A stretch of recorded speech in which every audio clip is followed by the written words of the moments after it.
PDI Perjuangan mengkritik keras kebijakan BLT. Bisa dijelaskan? Inilah yang sebenarnya kalau di media itu mau menulis sesuai seperti apa yang dikatakan oleh saya, karena saya mempunyai suatu nuansa sepertinya kadang dipelintir ya, bahwa saya dikatakan tidak setuju dengan BLT, itu saya bilang salah. Salah. Jadi tidak Salah, benar itu. tidak benar. Yang benar? Karena apa? Mesti dilihat dulu, BLT itu bukan kata, itu singkatan. Yang namanya bantuan langsung tunai. Nah, artinya itu kan ada bantuan. Berarti sifatnya seperti apa? Berarti kan uang. Nah, kalau urusan uang itu kan berarti ada tempatnya di mana dibicarakan, yaitu kan di DPR. Di DPR itu kan melalui fraksi-fraksi kita harus membuat APBN, itu kan perencanaan. Dan itu berarti kan termasuk BLT itu. Nah, ketika dibicarakan, kami kan juga memutuskan bahwa memang pada saat sekarang ini diperlukan adanya suatu bantuan langsung tunai. Karena apa? Itu adalah hak budget dari keputusan salah satu atau kesemua fraksi yang ada di DPR. Dan di DPR itu kan sudah tahu bisa di voting. Nah, kalau di voting itu persoalannya kan ada yang bisa mengeluarkan Minderheid nota atau catatan untuk setuju apa tidak. Tetapi kan kalau keluar itu berarti katakan sekian fraksi menyetujui. Ini bukan kami mengatakan PDI Perjuangan tidak setuju, karena panitia anggaran jangan lupa itu dipegang ketuanya oleh PDI Perjuangan. Yang kami tidak setuju adalah caranya, cara pemberian bantuan langsung tunai itu. Pak Saur coba lihat di Metro saja, kalau kita lihat bagaimana orang mengambil BLT itu berdesak-desakan, sampai ada yang pingsan, sampai saya lihat terakhir mereka mengambilnya di kantor pos, itu pun masih berdesak-desakan. Kalau itu namanya bantuan langsung tunai, itu artinya kan hak mereka. Ya, betul. Betul? Nah, kalau hak mereka, kenapa mereka yang punya hak harus sampai begitu? Itu hal yang tidak saya setujui. Karena kan bayangkan, malu loh saya. Saya bilang pada kampanye atau bertemu ibu-ibu, malu saya. Itu yang saya bilang tadi pada awal. Mental bangsa kita ini seperti apa sih? Masa dibiarkan saja orang begitu, malah sepertinya dijadikan objek. Ini loh bangsa Indonesia sekarang modelnya seperti begitu. Ada cara lain? Ya tentunya. Apa yang diusulkan apa? Saya mengatakan, kalau kami sebenarnya pada waktu pembicaraan itu meminta bantuan ini kapan akan diberikan. Dan juga yang sekarang ini kenapa pada masa-masa kampanye diberikan. Tentu saja sebagai partai politik kami menanyakan hal itu. Kan seharusnya tidak boleh pada masa-masa berkampanye seperti ini. Dan itu seperti memberikannya kan langsung money politics. Satu orang ya. Ya seperti ada nuansa seperti itu. Padahal kalau kita mau betul berpikiran jernih, memberikan harga diri kepada rakyat kita, tanyalah pada mereka apa itu sebagai kelompok, apa kumpulan dan sebagainya.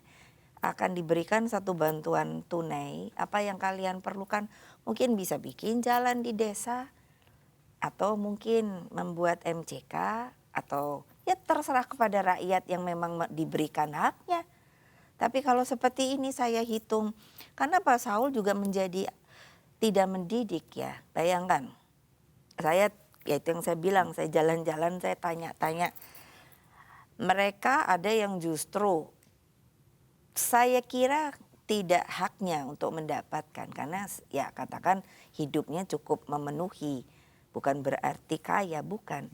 Itu mereka dapat, terus bukannya untuk kehidupan di dalam jangka 2-3 bulan, dari uang yang 300, ada yang bilang 200, itu saja kan nilainya akhirnya menjadi pertanyaan, berapa toh sebenarnya? Lalu itu dikreditkan motor. Loh, menurut saya aneh ya. Katanya ini untuk orang-orang yang langsung berada di tingkat garis kemiskinan atau memerlukan bantuan. Jadi yang tidak berhak menerima justru menerima. Itu Ya, saya ya. temukan dengan berbicara langsung. Jadi kan hal-hal seperti ini yang kami protes. Jadi jangan selalu dikatakan bahwa kalau Ibu Mega yang ngomong, lalu sepertinya kita ini fitnah, tidak berbicara dengan benar. Justru kami sebagai oposisi itu kan ingin memberikan suatu hal barangkali tidak diketahui oleh pemerintah. Ini loh kami sampaikan, tolong dikoreksi. Jangan belum apa-apa dibilang sepertinya suatu hal kritik yang menyesatkan. Enggak.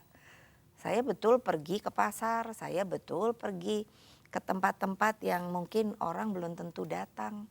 Jadi apa yang saya dengar, apa yang saya lihat, seperti yang saya katakan, partai politik yang PDI Perjuangan ini perjuangkan, yaitu memasukkan aspirasi kepada mereka yang sedang berada di tingkat pemerintahan. Mengenai BBM, PDI Perjuangan tidak setuju harga BBM dinaikkan. Tapi kemudian pemerintah harus naikkan, turunkan. Bagaimana tanggapan Anda? Iya, nanti kalau saya ngomong keras, katanya Bu Mega keras. Saya suka geli sendiri sekarang ini. Geli sendiri. Iya, karena sebetulnya saya kan enggak apa-apa kalau dipikir mau dengan jernih. Tapi kan kadang-kadang kenapa ya saya ngomong pelan dibilangnya wah kritik hebat. Saya suka baca di koran. Ini sebetulnya yang tidak benar jadinya korannya atau Ibu Meganya. Mengapa di mana-mana saya mendapatkan sambutan. Kalau saya tukang fitnah, saya provokator, ya kenapa saya selalu mendapat sambutan ya? Menurut saya sewajarnya tentunya tidak demikian. Dalam BBM itu yang sangat saya ingat, pemerintah katanya tidak mau menaikkan BBM. Padahal saya mengatakan ketika ditanya, saya bilang ini bukan jawaban untuk calon karena baru akan kelihatan kalau sudah jadi presiden. Kenapa? Waktu itu masih panjang. Kita tidak bisa dong mengatakan, aduh saya pikir analis saja, namanya analis, menganalisa. Itu selalu kan tidak bisa mematok sekarang seperti krisis sekarang. Itu belum ada orang yang berani mengatakan oke, nanti berhenti di akhir tahun umpamanya. Tidak ada yang berani loh, sampai yang saya perhatikan orang-orang asing pintar-pintar itu belum ada yang saya lihat berani mematok oke nanti Harga kesekian. nah selesai krisis global Krisis ini. global akan selesai. Itu tidak ada. Tidak Nah ada. itu orang pintar ya. Nah kalau saya kan tidak pintar. Jadi saya bilang pada diri saya, loh setelah itu naik, itu kenapa sih naiknya begitu? Meroket sekali. Saya yang tidak pintar sebagai ekonom, saya hitung-hitung saja sendiri. Saya bilang, mati rakyat ini. Kalau dilakukan hal seperti itu deh, kenyataannya begitu. Kemana-mana tidak ada harga yang saya temukan itu menjadi murah. PDI Perjuangan bertemu dengan Golkar, bertemu pula dengan P3. Mau dibawa kemana itu koalisi?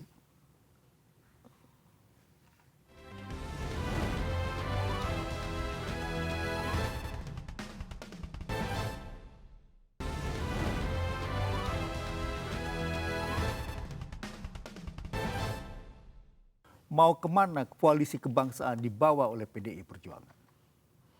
Yang pasti begini ya Pak Saur ya, tadi disebutnya koalisi kebangsaan.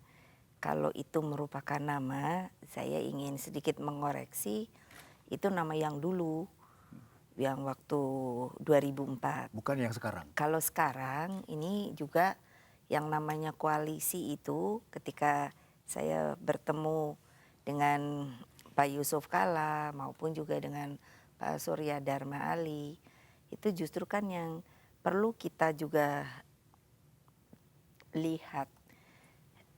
Kita selalu berbicara koalisi-koalisi. Padahal menurut saya itu kan mestinya ada aturannya. Aturan yang mengikat. Hanya memang yang jadi persoalan, sistem kita ini kan sistem presidensial. Nah, padahal yang kalau kita lihat di luar negeri, berkoalisi itu sudah ada suatu aturannya karena sistemnya adalah sistem parlementer. Nah, itu yang saya ungkapkan untuk kita cobalah kita pikirkan menjadi lebih baik di depannya nanti.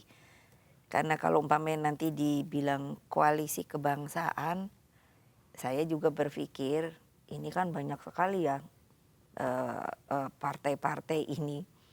Nah, ini saya tidak berbicara sebagai Megawati Ketua Umum, tapi suatu olahan pikiran dari seorang Megawati sebagai warga bangsa.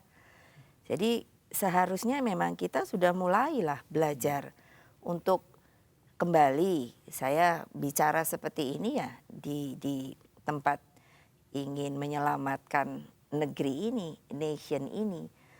Nah, mengapa PDI Perjuangan mencoba untuk berbicara dengan Golkar, dan itu pun harus dilihat sebenarnya kan kita baru berbicara dengan tokohnya, belum dengan partai.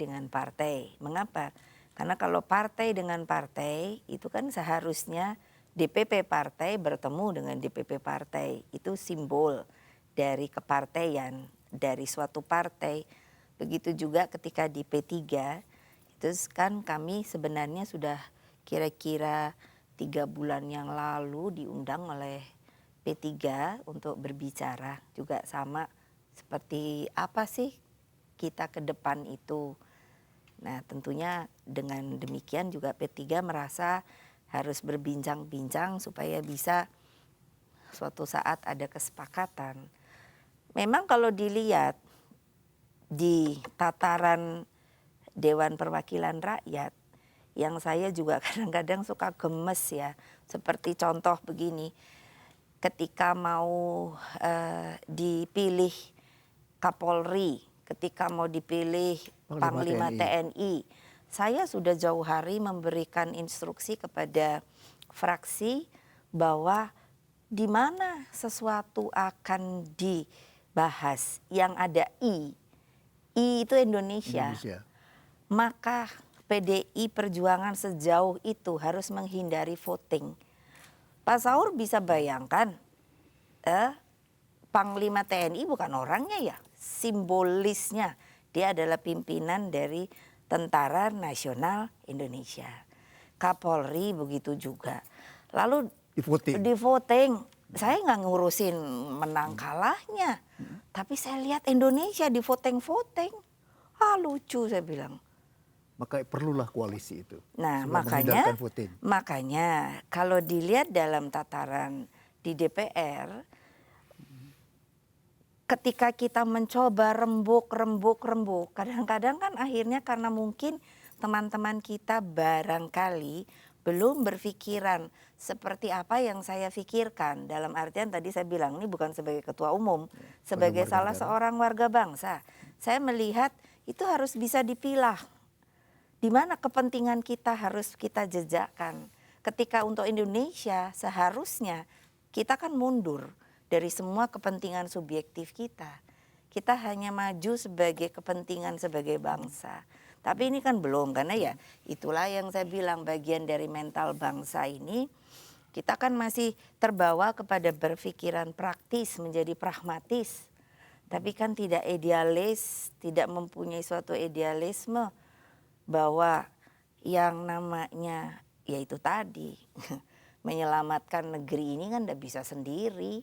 Makanya mencobalah kita melihat bahwa mengapa kok sebutannya Golkar, P3, apapun juga dengan segala pahit getirnya, mereka dan kami ini kan partai yang sudah lama ya, yang mempunyai pengalaman pahit getirnya dari sejak dibentuknya sampai sekarang itu kan tidak jauh-jauh amat kan, HUT-nya hanya PDI Perjuangan tadinya kan PDI, setelah gonjang-ganjing pada waktu itu saya sebagai ketua umum lalu mengganti nama menjadi Partai Demokrasi Indonesia Perjuangan.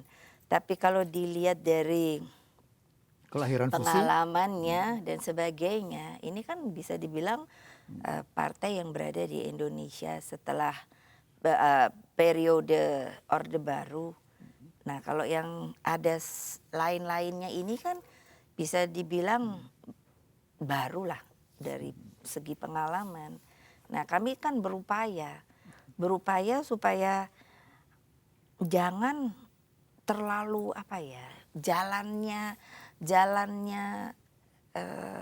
jalannya pembangunan untuk nation ini jangan terlalu tersendat-sendat lah. Maka koalisi menjadi penting ya. Sangat penting karena dengan demikian dengan hitungan saya bilang tadi presentasi dari DPR yang jumlahnya seperti itu, kami berharap bahwa segala sesuatunya bisa dibawa untuk bisa berjalan dengan baik. Itu sampai nanti pada bagi-bagi kursi kalau menang di kabinet. Nah, itu yang saya bilang, mestinya kan ada aturan. Nah, tapi kan sekarang tidak ada aturan. Belum Jadi, sampai di sana. Mana ada undang-undangnya, kan peraturan. Bukan kesepakatannya. Ya, kalau kesepakatan kan hanya jadi kesepakatan. Itulah makanya yang saya sendiri sebagai seorang warga bangsa melihat kita mestinya belajar. Karena bukan berarti hanya urusannya menjadi pragmatis bahwa kalau segini harus dapatnya segini. Jadi apakah Megawati Soekarno Putri akan terus menjadi Ketua Umum PDI Perjuangan? Kapan turun tahta?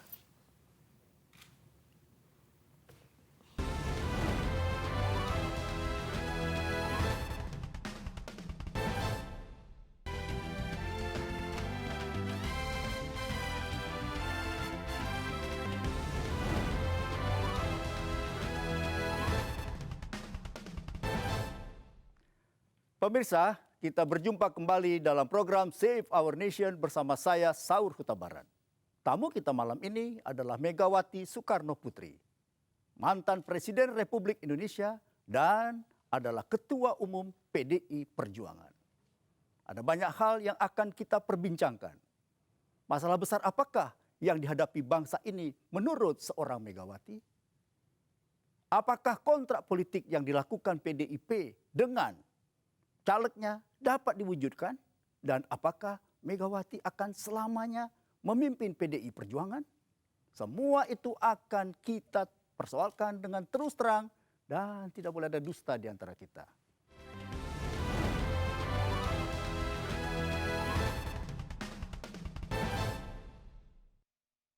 Masalah besar bangsa menurut pandangan Ibu apa yang paling berat dihadapi? Menurut saya, Ibu, ya. Setelah saya ini Pak Saur, nanti 2010 saya ini menjadi ketua umum partai selama 15 tahun. Jadi saya ini sudah berkeliling bisa dibilang ke seluruh wilayah Indonesia. Dan akhirnya saya tentunya sering mengevaluasi, melihat. Jadi yang akan menjadi dan saya kira memang merupakan hal yang paling besar dari masalah bangsa ini adalah mental bangsa. Mental bangsa. Mental Emang kenapa? bangsa. Mental bangsa sedang bagaimana? Sakit, rusak atau bagaimana? Ya boleh sajalah menyebut sakit, rusak. Tetapi yang saya maksud adalah substansinya. Kita ini kan dijajah, kalau menurut orang pintar, 350 tahun. Kita melihat dari buku-buku sejarah bagaimana rakyat itu tentunya mengalami kesengsaraan.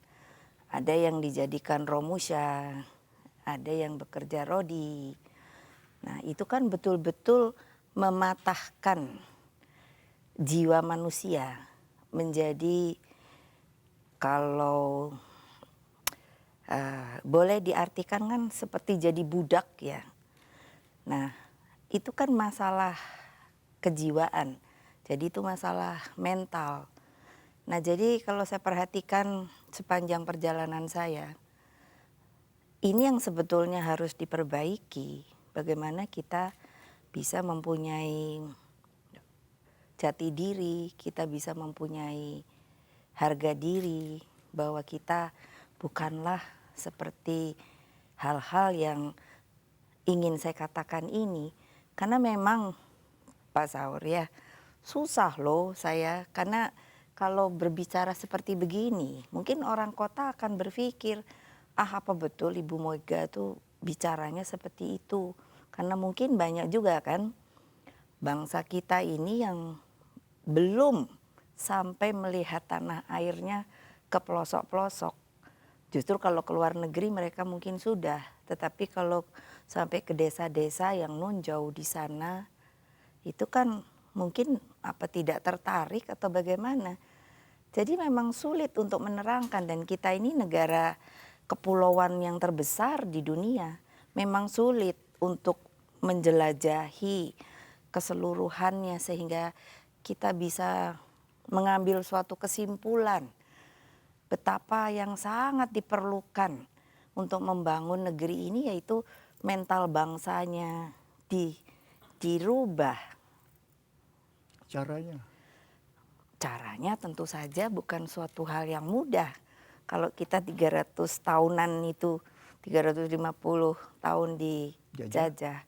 Sekarang kita baru merdeka katakanlah 65 tahun. Jadi memang kalau menurut saya way of life-nya, tujuan hidupnya itu betul harus kita berikan suatu jalan itu yang tetap, yang konsisten. Nah, menurut saya founding fathers dulu itu melihat hal ini. Termasuk tentunya Bung Karno sebagai ayah saya.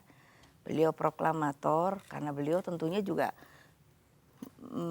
belajar banyak sejarah, membandingkan apa sih penyebabnya, mengapa kita begitu lama bisa sampai dijajah menurut saya.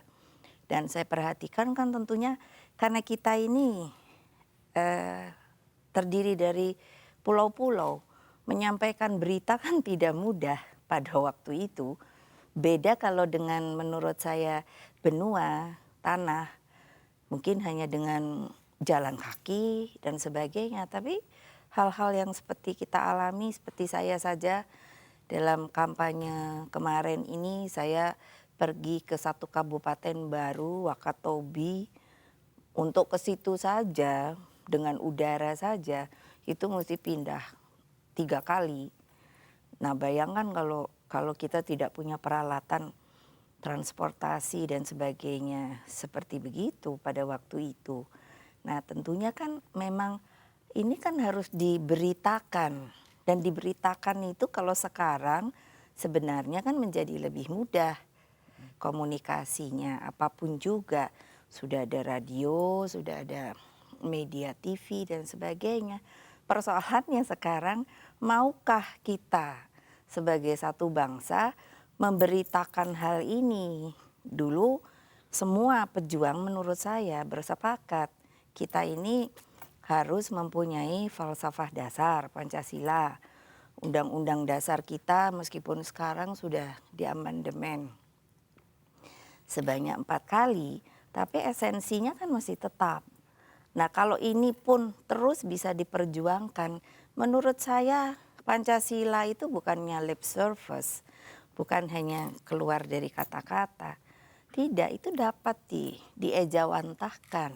Karena kita sendiri tahu seperti PDI Perjuangan sekarang ini, karena keadaan sedang sulit, kami untuk membuat bisa berjalannya kampanye ini, kami bergotong royong.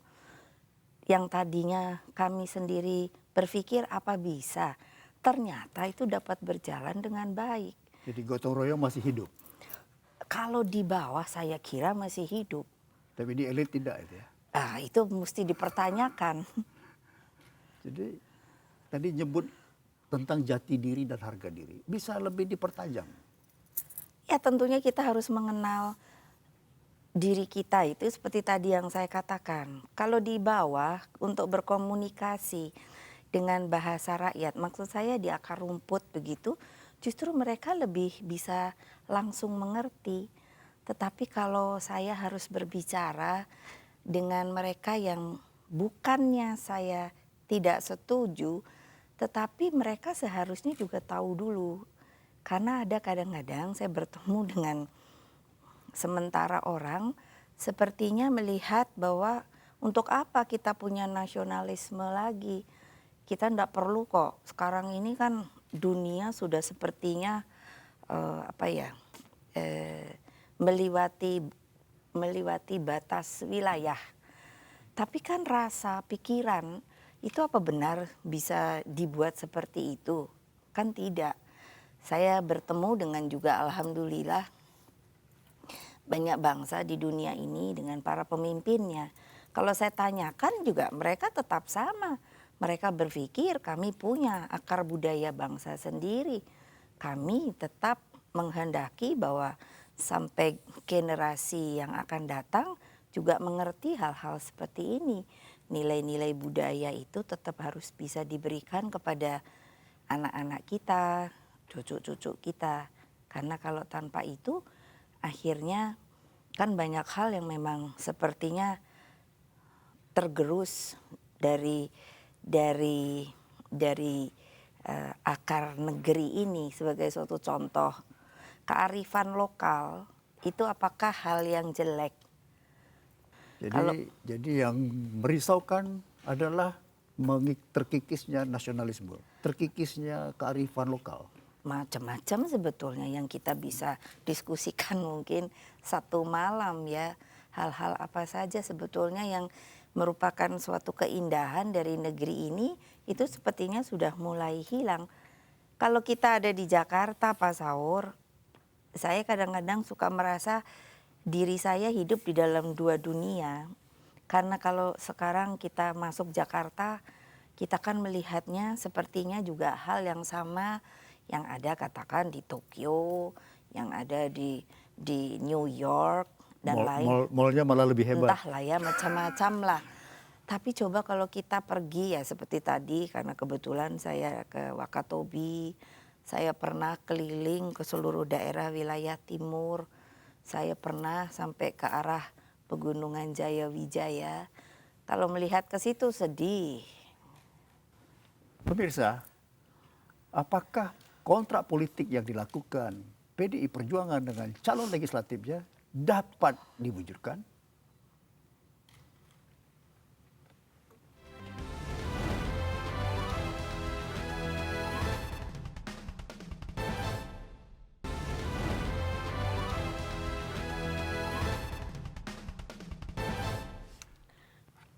Dari mana ide mengenai kontrak politik itu muncul?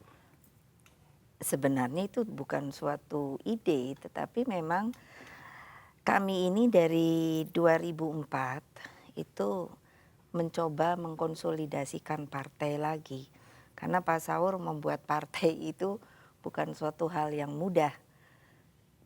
Bisa saja kalau nama itu bisa langsung. Tetapi untuk membangun dan menjaga bagaimana kita mengorganisir yang namanya struktural partai, kader partai itu juga bukan suatu hal yang muncul begitu saja. Tetapi kami telah mengatakan dari sejak awal bahwa yang namanya kader partai itu ditugasi oleh partai berada di 3 tempat di dalam keseluruhan partai yang kami punya, yaitu struktural itu adalah sifatnya kepengurusan. Lalu tugasnya adalah menjadi anggota legislatif. Lalu ada juga sekarang ini akibat sudah diberikannya peluang untuk bisa masuk ke eksekutif, maka kami tugasi yang ada di eksekutif. Nah dengan demikian saya melihat selama perjalanan sebagai ketua umum partai, salah satu penugasan itu tentunya harus ada dong disiplinnya. Karena pernah kejadian seumpamanya kami dukung, kami pilih, setelah jadi lalu seenaknya sendiri, lalu mereka mengatakan, loh kami ini kan wakil rakyat. Ya saya tentunya mengatakan, loh wakil rakyat itu kan ada rakyat, artinya yang mendukung kalian. Nah sehingga dengan demikian, tadinya sekarang ini sedang terus berjalan, mereka punya buku yang harus dibawa dan dipunyai masing-masing calon untuk diisi sendiri, di mana mereka bergiat dan sebagainya. Nah makanya kemarin ini kami keluarkan kontrak politik setelah mereka pada diri sendirinya itu mempunyai tanggung jawab dan bertanggung jawab dengan isi buku yang nantinya akan terus dilihat oleh Dewan Pimpinan Pusat. Nah dengan demikian kontrak politik ini adalah memberikan suatu tanggung jawab pada mereka untuk seperti tadi yang saya katakan, mencari aspirasi, mengolah, lalu nanti memberikannya lagi kepada masyarakat. Karena seperti Bapak ketahui, jalannya pemerintahan itu kan sudah tahulah kita bahwa antara lain program yang akan dilakukan oleh pemerintah tentunya kan nantinya harus dibicarakan di DPR. Baik di DPR tingkat nasional 1 sampai 2. Nah dengan demikian sebagai kontrak politik mereka kan harus melakukan tugas itu. Nah dalam kontrak politik yang isinya 3 buah itu disebutkan kan tentunya itu hanya sebagai satu tulisan dengan sembako merah, lalu memberikan lapangan kerja, lalu memberikan kesejahteraan. Itu kan untuk mereka bisa mengerti panduan apa yang harus mereka lakukan nantinya. Sebagai anggota DPR. Sebagai anggota DPR baik di Pusat tingkat maupun nasional maupun satu artinya provinsi dan di tingkat kabupaten dan kota. Nah dengan demikian tugas itu mereka bisa tahu sehingga maksudnya pemerintahan itu kan datangnya memang dari pimpinan nasional. Jadi kalau pimpinan nasional itu bisa memberikan seluruh rencana kerjanya sampai di tingkat kabupaten kota, kalau bisa sama, bisa mengerti maksud dan tujuannya, tentunya hal ini akan lebih mempermudah, mengefektifkan, mengefisiensikan. Karena tentunya di DPR kan yang pasti itu ada hak budget dan hak kontrol. Nah dengan demikian hal ini tentunya menjadi satu penugasan yang harus dimengerti oleh mereka nantinya sebagai anggota legislatif. PDI Perjuangan itu memiliki 9 gubernur berasal dari PDI Perjuangan dan ada 6 yang didukung PDIP. Jadi 15 gubernur itu sebuah kekuatan besar. Bagaimana PDI Perjuangan menggerakkan ini untuk mencapai kontrak politik tadi? Ya seperti tadi yang saya katakan. Nah hanya sekarang yang sedang kita perjuangkan kan bagaimana nantinya untuk pucuk pimpinan nasional.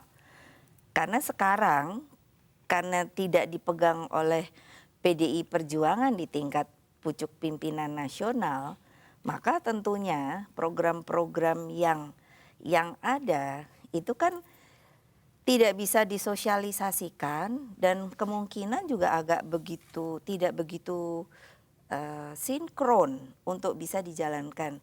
Tetapi apapun juga saya memberikan suatu instruksi karena mereka ini harus diingat, baik dia gubernur artinya eksekutif, baik dia gubernur maupun juga bupati ataupun wali kota. Kalau itu datang dari kader partai, seharusnya mengikuti instruksi partai.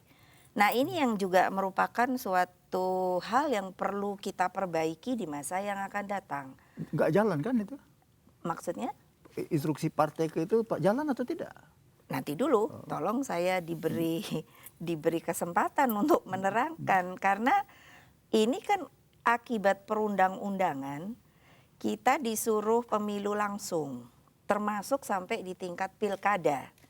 Nah, mereka ini kan diberi dukungan langsung oleh partai. Beda dengan pada waktu di zaman Orde Baru, itu sistemnya perwakilan. Pimpinan nasional diputuskan di MPR, begitu juga di tingkat bawahnya itu oleh DPRD-nya. Nah, sekarang kan langsung. Nah, yang menjadi suatu hal yang masih bersifat rancu, karena selalu dikatakan begini, karena memang undang-undangnya masih menyebut seperti begitu. Kalau nanti menjadi eksekutif, kalian itu mengayomi seluruh masyarakat. Betul. Tetapi kan tidak dilihat dari mana mereka sekarang datangnya. Oleh sebab itu, saya mengatakan bahwa meskipun kami kader partai dari mana, katakan dari PDI Perjuangan, kami tetap mengayomi seluruh masyarakat yang berada di wilayah daripada kedudukan orang yang sudah jadi dari kader partai itu. Karena apapun juga itu memang tugas, dan itu pun tugas partai. Jadi apakah yang dilakukan PDI Perjuangan menyangkut kebijakan pro rakyat? Mengapa PDI Perjuangan tidak setuju dengan BLT? Atau seperti apa?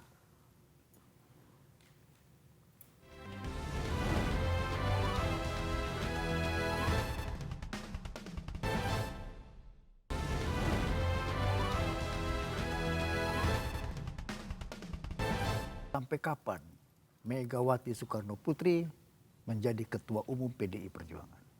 Apa nggak bosan? Itu pertanyaan yang sering ditanyakan pada saya. Saya secara pribadi juga seringkali berpikir mengenai hal itu. Tetapi ya itulah, saya suka bilang pada anak-anak saya, kok kamu ini nekat selalu memilih saya. Tapi Nekat. itu kan hanya guyonan saya pada anak-anak. Karena begini Pak Saur, saya enggak tahu ya kalau di partai lain bagaimana. Kalau di PDI Perjuangan itu memang seperti tadi yang saya katakan, kami mencoba selalu untuk mengangkat itu dari bawah. Jadi kalau di Kongres Partai itu institusi tertinggi partai, itu utusan itu datang bukan hanya karena dia diangkat sebagai utusan, tidak. Tapi mulai dari anak ranting itu harus rapat. Anak ranting itu bertanya-tanya kepada masyarakat, warga PDI Perjuangan, kira-kira siapa yang mau dipilih kembali sebagai ketua umum. Nah, itu mereka mempunyai berita acara. Berita acara ini berjenjang naik ke atas, dibawa terus. Dan utusan itu juga nanti dipilih dari tingkat anak ranting membawa berita acara itu sampai nanti terus Sampai ke cabang. terus sampai ke cabang, cabang akhirnya merapatkan lagi dan sebagainya, harus dibawa terus ini, dan ini dikawal. Itu yang mungkin menurut saya uniknya PDI Perjuangan, dikawal artinya masyarakat tuh mendengarkan utusan ini, makanya jadi bangga dia kalau sebagai utusan ke Kongres. Berarti dia bisa terpilih banyak kan yang ingin, tetapi kan dia yang terpilih karena membawa berita acara ini. Dan itu isinya Megawati Soekarno Putri. Nah, waktu sampai sekarang ini yang disebut nama saya terus. Itu yang Tunggal, selalu tunggal. Selalu tunggal, karena mereka mengatakan kayak apa ya, kalau mungkin ibu bukan ibu begitu, mungkin ya mereka karena sayang barangkali, tapi demikian yang saya rasakan.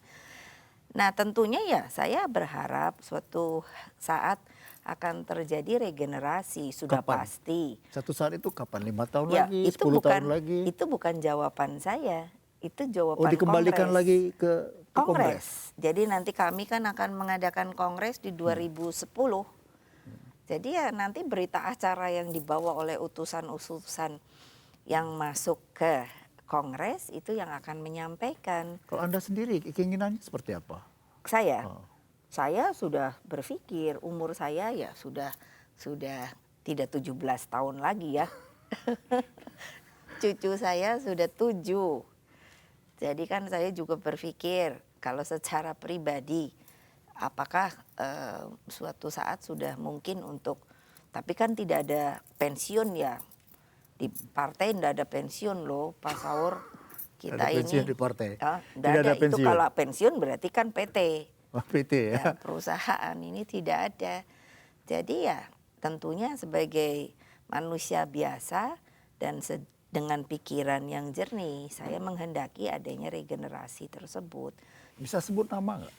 Kenapa? Sebut nama nggak yang bisa menjadi pengganti? Oh, saya tidak mau. Tidak Karena mau itu sebut. artinya sudah memberi signal. Jadi sebaiknya Kongres nanti. Kenapa tidak kasih sinyal sih? Tidak bisa. Supaya nanti namanya bukan lagi Megawati terus gitu Tidak loh. bisa. Nggak bisa. Karena kami bilang inilah PDI Perjuangan. Juga tidak ada keinginan Puan Maharani, anak Anda? Enggak. Mbak Puan itu kan memang sekarang maju ke dunia politik. Tetapi sebagai ketua umum saya selalu mengatakan semua hal itu adalah buat saya sebagai ketua umum harus dibedakan. Itu nanti kongres partai yang menentukan. Jadi tetap dikembalikan. Dikembalikan karena kalau tidak begitu itu nanti ribut. Jadi biarlah kongres partai sebagai institusi tertinggi partai itu bagi kami itu satu tempat yang kami usahakan untuk yaitu sebagai tonggak karena aturan kami seperti sekarang akibat saya selalu mengatakan banyak kan juga yang kalau umpamanya ada yang nakal-nakal begitu kan iya sampai kan umpamanya maju sampai ke pengadilan. Saya selalu mengatakan baik tidak apa-apa tapi kamu boleh lihat aturan apa yang kamu langgar, pasalnya itu nomor berapa. Ini bukan ketua umum, saya mendapatkan mandat dari kongres partai.